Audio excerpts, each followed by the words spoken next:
Hello, my name is Gavin Gamet, and today I'll be presenting a psychological case report on Andrew Neiman, the main character from the film Whiplash.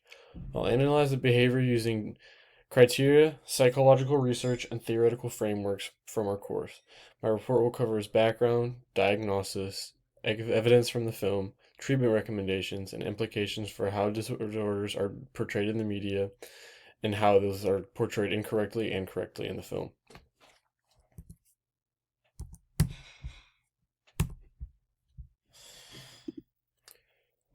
Andrew Neiman is a 19-year-old jazz drummer studying at the elite Schaefer Conservatory in New York City, with an elite music academy, and he has described how he's worked his whole life to get here.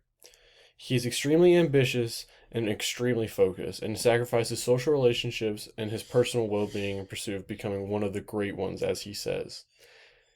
He clashes with other ideals within his family, including a cousin that is a football player, and he believes that his role as a musician is higher than that of an athlete, which he considers brutes. The setting plays a major role in understanding his psychology. His environment is very athletic, competitive, and perfectionistic in ways that he is not, and emotionally abusive, mainly due to his instructor, Terrence Fletcher. Terrence Fletcher is the antagonist in this story. He pushes Andrew to be his very best and goes too far most of the time. I believe Andrew meets criteria for obsessive compulsive personality disorder, which is defined by excessive perfectionism, a need for control, devotion to productivity at the expense of relationships, and rigid thinking.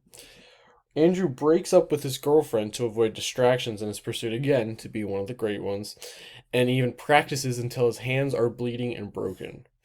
He sacrifices nothing for his drum life, and even after getting hit by a bus, he still manages to make his way to his performance despite many sustainable injuries he got from the accident.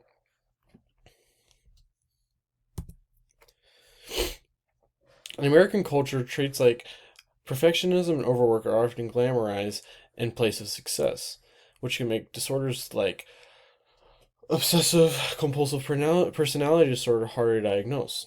Some people may even see Andrew's behavior as dedication and hard work paid off. A study by Lou and Roberts in 2020 found that Western achievement-focused cultures often normalize perfectionist behaviors, while collectivist cultures value balance and emotional harmony. This may lead to underdiagnosis of OCPD in environments like Andrew's.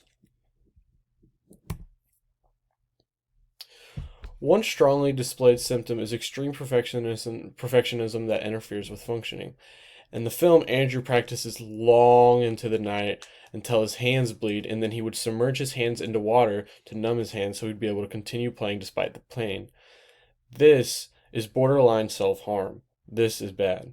He crashes his car also while rushing to a competition and still tries to perform on stage despite being injured or disoriented, clearly having a concussion. According to Flett and Hewitt in 2016, extreme perfectionism is correlated with burnout, anxiety, and decreased emotional well-being, which closely matches Andrew's breakdowns during the movie. Some evidence that suggests that he is not diagnosable with this condition is his reluctance to delegate is not very strongly shown, and Andrew is known to isolate rather than being outgoing or controlling others, as he is seen in his apartment by himself most nights that he is not practicing, and it seems that after breaking up with his girlfriend, the only person that he keeps close contact with is his own father. A treatment plan I would recommend is cognitive behavioral therapy, focusing on reducing perfectionism and harmful beliefs and find a healthy relationship relative to success. Now, some barriers to this treatment are the competitive nature that Andrew already holds within him and has held his entire life. Secondly, the grind culture in American society rewards overwork, meaning that Andrew doesn't see any reason to not quit working as hard because he's rewarded by being in the school and continuing to stay in the school and getting the starting spot in the orchestra. So in those eyes, he might not want to get any treatment. Some broader perspectives of the film is I believe the film partially is accurate but glamorizes the struggle, as the ending shows that Andrew, in the very end, Fletcher's immoral treatment of Andrew pays off, and Andrew is able to play something no one else has ever played before. It almost gratifies the fact that Andrew's disorder is almost correct and that everyone should have this disorder, despite the fact that it is very detrimental towards human health and mental health. In my conclusion, Andrew meets criteria for OCPD.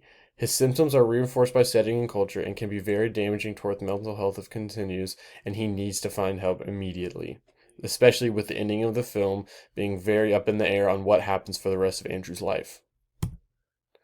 These are my references. Thank you for listening.